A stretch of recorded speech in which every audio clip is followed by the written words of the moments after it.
İstanbul İnönü Stadı'nda Türk futbolunu bildiğini mi sanıyorsun?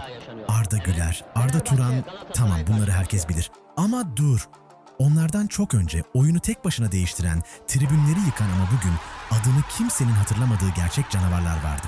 Hazır ol, çünkü bu 5 adam bugünün futbolunda olsaydı ortalığı birbirine katardı. İlk isimle beyin yakmaya başlıyoruz. Listemize Beşiktaş'ın temel taşıyla başlıyoruz. Baba Hakkı.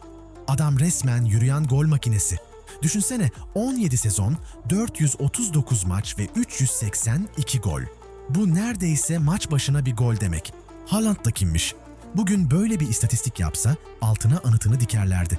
Ama Baba Hakkı sadece gol atmadı. Takımı için oynamayı reddeden bir yöneticiyi odasına kilitleyecek kadar da alfa bir liderdi. Ama onun gibi bir efsane daha vardı Beşiktaş'ta. O da 90'lara damgasını vurmuştu.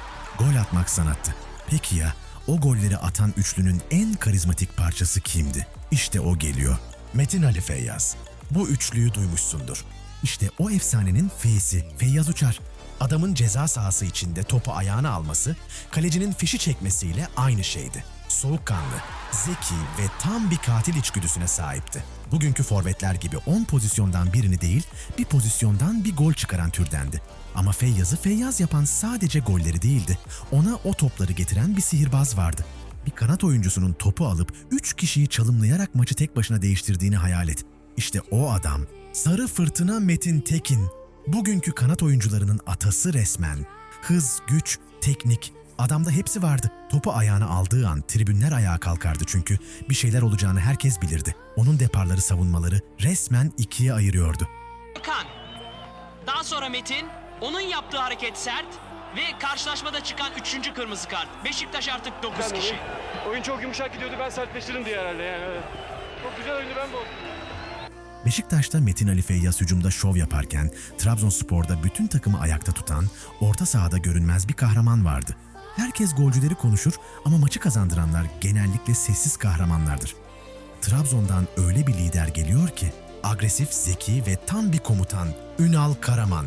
O sahadayken orta saha resmen onun krallığıydı. Hem topu kapar hem de bir quarterback gibi oyunu kurardı. Bugünkü 6 numara tanımının o yıllardaki karşılığıydı. Mücadelesi ve hırsıyla takımı ateşleyen dinamo oydu. Trabzonspor efsanesinin beyniydi. Ama o efsanenin bir de yıkılmaz duvarı vardı. Listemizin sonuna geldik ama en sertini sona sakladık. Tanıştırayım, Trabzonspor'un duvarı. Trabzonspor'un o efsane şampiyonluklarının arkasındaki kale gibi stoper. Cemil Usta. Lakabı Dozer'di. Daha ne diyelim? Forvetlerin korkulu rüyasıydı. Sert, tavizsiz ve tam bir lider. Savunmayı tek başına organize eder, takımın sigortası olurdu. Bugünün stoperleri gibi tiki taka peşinde değil, top ya da adam felsefesinin ustasıydı.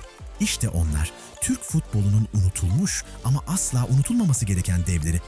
Bu adamlar futbolun endüstriye dönmediği, ruhla oynandığı zamanların kahramanlarıydı. Peki senin aklına gelen bu adam nasıl unutuldu dediğin başka bir efsane var mı? Yorumlarda hemen yaz, belki bir sonraki videonun yıldızı o olur.